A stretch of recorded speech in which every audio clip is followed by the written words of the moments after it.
क्षण में बहस में बोलने का अवसर दिया, आपका बहुत बहुत आभार। माननीय मुख्यमंत्री जी ने बजट 2021-22 सदन में प्रस्तुत किया और माननीय सभापति महोदय, ये उनका तीसरा बजट था।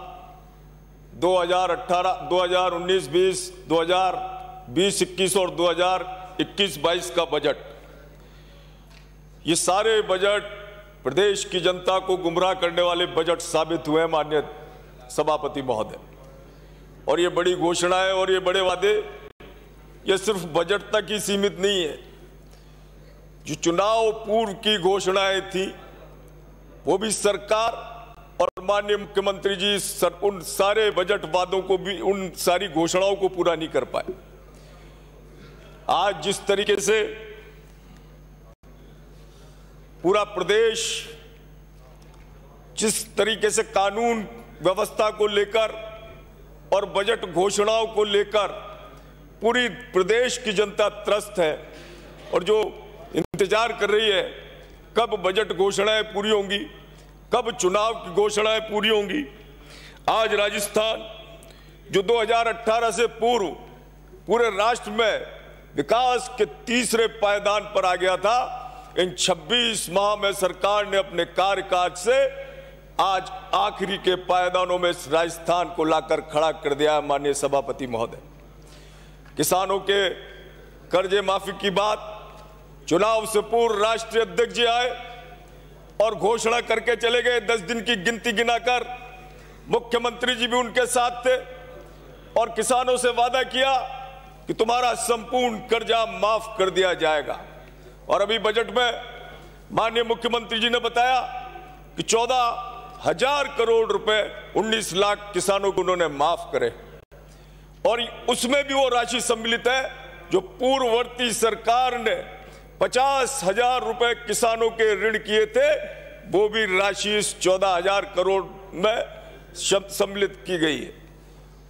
लेकिन जो वादा था वो 59 लाख किसानों से था और 99,000 करोड़ रुपया सरकार को माफ करना था, जो उनका चुनाव पूर्ण घोषणा वादा था।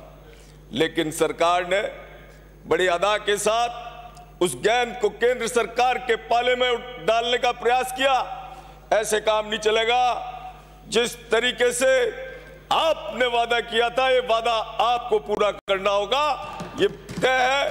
नहीं तो ये सरकार को जो परिणाम भुगतने होंगे, ये आपने बार बार आपके जो वादे रहे, आपने किसानों के साथ बात करते हैं, उसको किसानों की हिमायत करने की बात की जाती है। आपने इस कृषि बजट में उनका 5.5% हिस्सा तय किया है, जबकि अन्य प्रदेश की सरकारें 7% कृषि बजट को देती है, पर आपने 5.5% दिया है। और आप बात करते हो कि हमने 600 संकायों में कृषि को प्रारंभ कर दिया, हमने 2 कृषि महाविद्यालय दे दिए।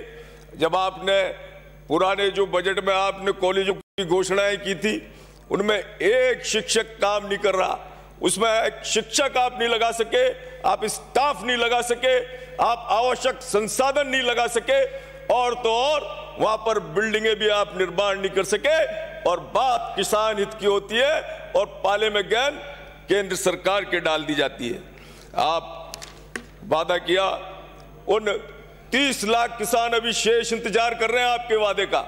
जो राष्ट्रीयकृत बैंकों से ऋण लिया था, उनका कर्जा भी आपको माफ करना है। आपने जिस तरीके से आप अपनी योजनाओं की बात करते, कोई धरातल पर नहीं है, सब धरातल पर नदारद है। आपकी घोषणाएं डीपीआर की स्टेज पर भी नहीं आई है।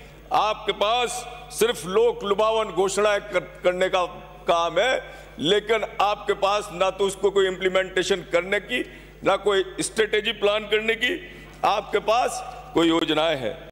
आपने बेरोजगार युवकों के साथ दगा किया।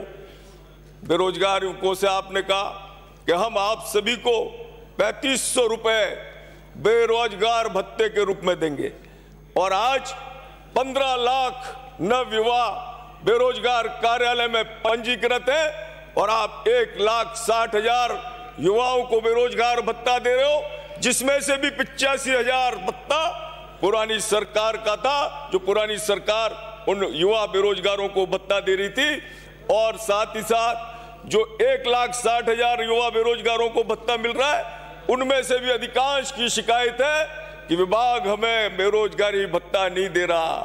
इतना बड़ा झूठ क्यों बोला जाता है? आप उन शेष 12 लाख 13 लाख जो नवयुवा है, उनके वादे का क्या करेंगे? आपने संविदा कर्मियों के साथ वादा कर लिया। आपने संविदा कर्मियों से कहा कि हम आपको चुनाव जीतने के तुरंत बाद आपको नियमित कर देंगे। अरे वो बेचारा, वो संविदा वाला व्यक्ति जो 6,000 7,000 रुपए में अपने परिवार का पालन पोषण करता है, वो आज बड़े दया के साथ आपके पास देख रहा है, परंतु आपकी संवेदनशीलता जैसे खत्म हो गई। वो ऐसा व्यक्ति है जो अपने 6 और 7,000 में पूरे परिवार का गुजारा करके अपने परिवार को पेट पालता है। आपके वादे से उसके आशा बंधी थी, और आपने अपने झूठ से आपके वादे, जो आपने निराधार वादे निकले, उस बेचारे संविदा कर्मी को आपने आज मजबूर कर दिया कि वो आंदोलनरत हो। आपने सरकारी भर्तियां, आपने कहा कि 5 लाख सरकारी भर्तियां कांग्रेस की सरकार देगी चुनाव जीतने के बाद। 5 लाख सरकारी भर्तियों की बात बहुत दूर है। 1,28,000 भर्तियां अभी तक दी गई हैं, जिसमें से भी अधिकांश प्रक्रियाधीन है। माननीय सभापति महोदय, अधिकांश भर्तियां प्रक्रियाधीन है, अधिकांश के परिणाम नहीं है। आपके 5500 कांस्टेबलों के परीक्षा परिणाम जारी नहीं हुए। 6632 पद कर्मचारी चयन बोर्ड की फाइलों में कैद है। 4421 पटवारी परीक्षाओं की आपने रद्द कर दी। 1289 अभियंता परीक्षा परिणाम के इंतजार में बैठे हैं। मतलब उद्योग आप एक लगा नहीं पाए। राजस्थान में स्थिति है कि आपकी उद्योग नीति के कारण कोई उद्योगपति यहाँ आना पसंद नहीं करता। आप उद्योगपतियों को आप राजस्थान की धरती पर आमंत्रित नहीं कर पाते। मैं कोटा शहर की बात करूं तो हमारे मंत्री जी भी आनी बैठे, नगर विकास मंत्री जी स्मार्ट शहर के पैसे से बहुत सारे फ्लाईओवर, अंडरपास, बाईपास बना रहे हैं, परंतु इस कोरोना के काल में उन्होंने स्वयं शहर की स्थिति को देखा है। शिक्षण संस्थान बंद होने के बाद किस तरीके से कोटा की आर्थिक दूरी बिल्कुल जैसे ठप हो गई थी, और बेचारा जो कोटा वासी है वो किस तरीके से दर दर भटका था। क्या आवश्यकता नहीं थी कि आप कोई उद्योग धंधा कोटा की धरती पर लाते? कोटा के उन नवयुवकों को आप रोजगार देते? किस प्रकार के आपके सौंदर्यीकरण को वो देखेगा? आपके सौंदर्यीकरण को तभी देख पाता जब उसकी जेब में तनख्वाह होती, लेकिन आपके पास कोई योजना नहीं।